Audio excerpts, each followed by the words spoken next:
Kita ke Papua, Saudara. Polres Merauke mengungkap kasus pencurian sapi di Jalan Lepro, Kabupaten Merauke.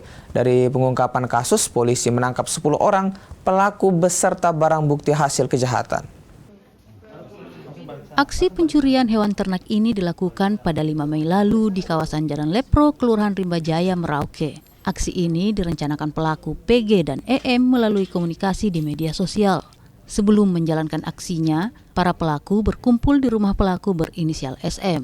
Komplotan ini berhasil mencuri 2 ekor sapi dari kandang milik warga di kawasan Lepro. Sapi kemudian dipotong dan dagingnya dijual dengan harga Rp55.000 per kilogram. Sebanyak 10 pelaku ditangkap di Kampung Nasem 7 Mei lalu.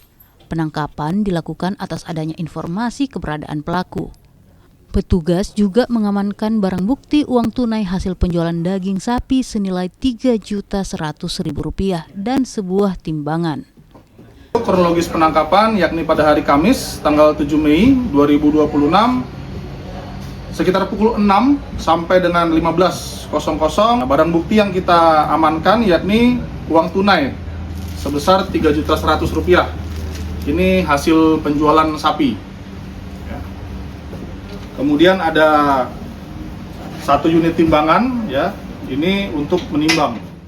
Para pelaku dijerat Undang-Undang tentang pencurian dengan ancaman hukuman penjara paling lama 7 tahun. Kathleen Romera, Kompas TV Merauke, Papua Selatan.